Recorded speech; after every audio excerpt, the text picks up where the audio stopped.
عن ابن عمر رضي الله عنهما أن اليهود جاءوا إلى النبي صلى الله عليه وسلم برجل منهم وامرأة زنايا فأمر بهما فرجما قريبا من مواضع الجنائز عند المسجد. رواه Imam Bukhari.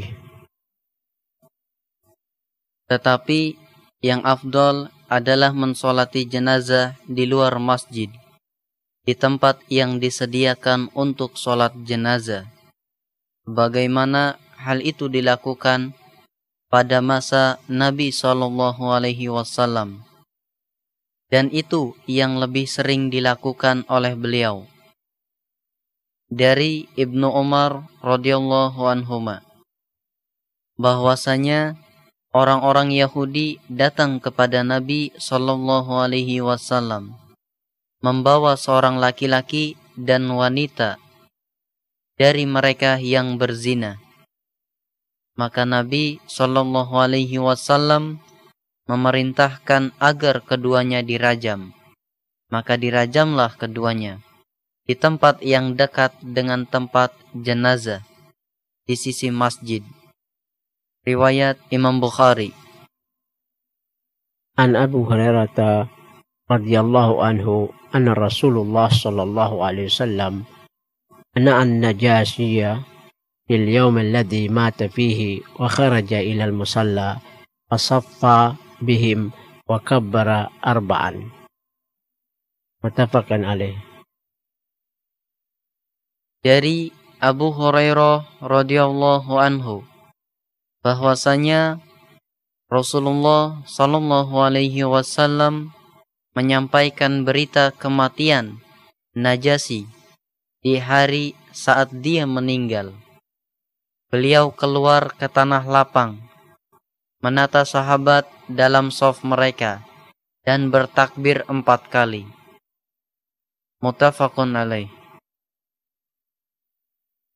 An Anas radhiyallahu anhu anna Nabi sallallahu alaihi wasallam naha an yusalli ala janaizi bainal qubur. Rawahu Tabarani fi Mu'jam Awsat. Tidak dibolehkan sholat jenazah di antara kubur-kubur, bagaimana dalam hadis Anas radhiyallahu anhu bahwasanya Nabi Shallallahu alaihi wasallam melarang mensolati jenazah di atas kubur-kubur.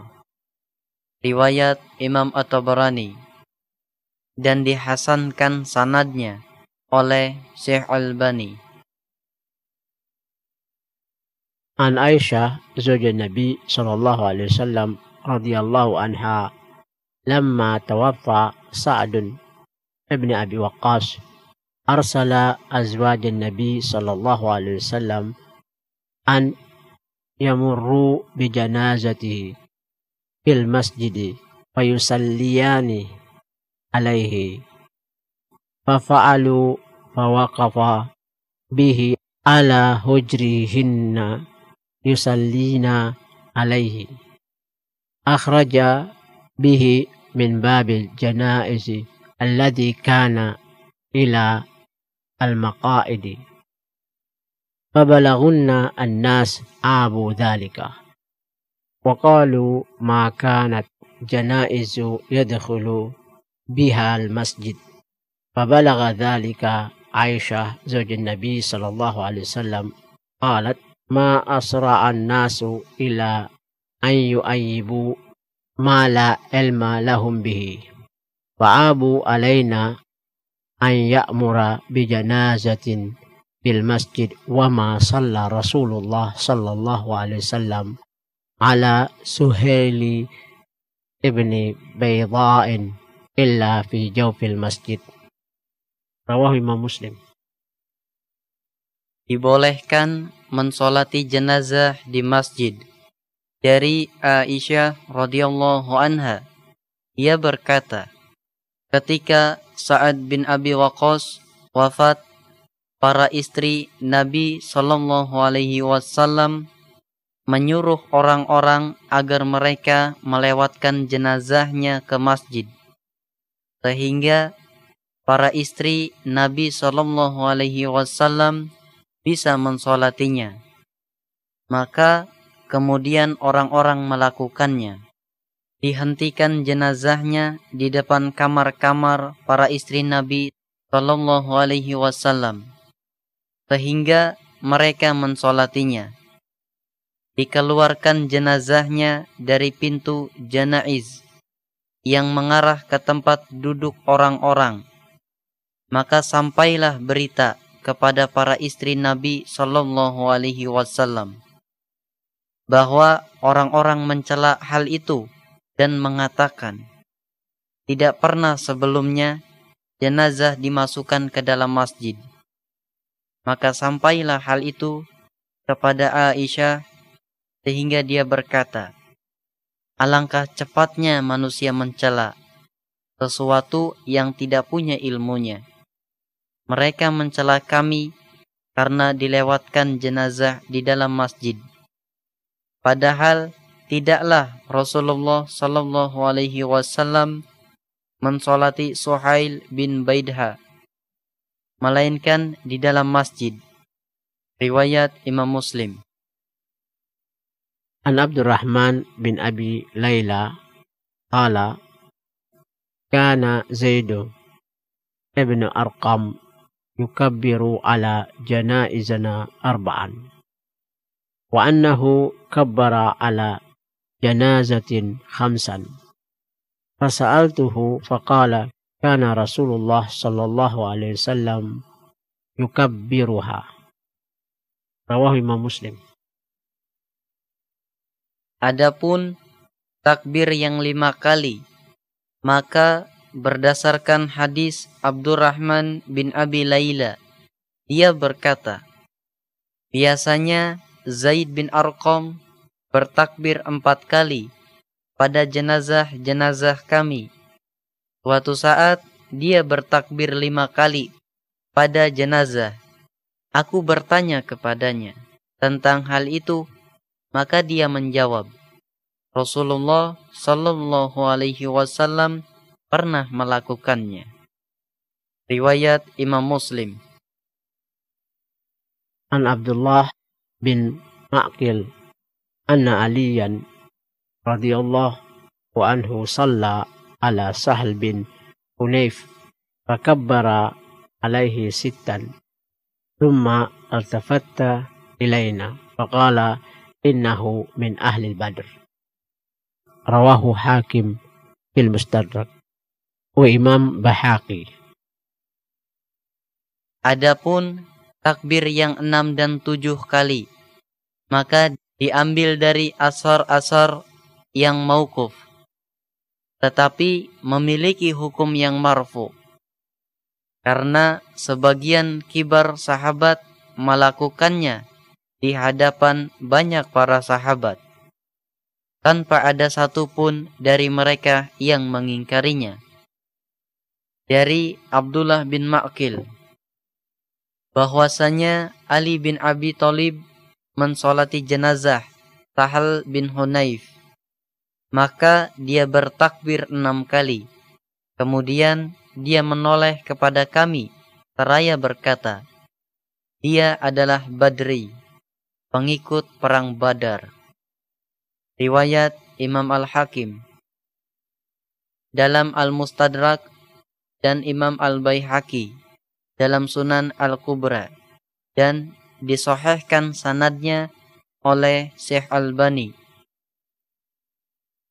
An Musa bin Abdullah bin Yazid anna Aliyan radhiyallahu anhu shalla ala Abi Qatada fakabbara alaihi sab'an wa kana badriyan. Rawahu Imam Al-Bahaqi. Dari Musa bin Abdullah bin Yazid, bahwasanya Ali mensolati jenazah Abu Qatadah, maka dia bertakbir 7 kali. Abu Qatadah adalah salah seorang ahli Badar. Riwayat Imam Al-Baihaqi dalam Sunan Al-Kubra dan disahihkan sanadnya oleh Syekh Albani. An Abdul Khair qal anna Aliyan radhiyallahu anhu kana yukabbiru ala ahli Badrin sittan wa ala ashabi Muhammadin sallallahu alaihi wasallam khamsan wa ala sairi an-nasin arba'an. Dari Abdul Khair, dia berkata, Ali bin Abi Thalib biasa bertakbir kepada jenazah ahli Badar 6 kali, kepada jenazah para sahabat Nabi sallallahu alaihi wasallam 5 kali, dan kepada selain mereka 4 kali. Riwayat Ad-Daraqutni dan Imam Al-Baihaqi, dan disahihkan sanadnya oleh Syekh Albani. An Abdullah bin Zubair radhiyallahu anhu anna Nabi sallallahu alaihi wasallam shalla ala Hamzatin fakabbara alaihi 9 takbiratin. Rawahu At-Tahawi. Adapun takbir yang 9 kali, maka berdasarkan hadis Abdullah bin Zubair radhiyallahu anhu bahwasanya Nabi sallallahu alaihi wasallam pada saat mensolati jenazah Hamzah, maka beliau bertakbir sebanyak 9 kali. Riwayat At-Tahawi, dan dihasankan sanadnya oleh Syekh Albani. An Ibnu Abbas radhiyallahu anhuma anna Rasulullah sallallahu alaihi wasallam kana yarfa'u yadayhi ala janazati fi awal takbiratin thumma la ya'udu. Rawahu Daraqutni. Disyariatkan mengangkat kedua tangan pada takbir yang pertama. Dari Abdullah bin Abbas radhiyallahu anhu bahwasanya Rasulullah sallallahu alaihi wasallam biasa mengangkat kedua tangannya pada salat jenazah pada takbir yang pertama, kemudian tidak mengulanginya. Riwayat Ad-Daraqutni dan Imam Al-Baihaqi, dan dihasankan dengan syahidnya oleh Syekh Albani. An Sahal bin Sa'ad As-Sa'adi qala kana an-nasu yu'maruna an yada'a ar-rajulu yad al-yamin ala dar'ihi yusra fi shalah. Rawahu Imam Al-Bukhari wa Imam Malik fil Muwatta.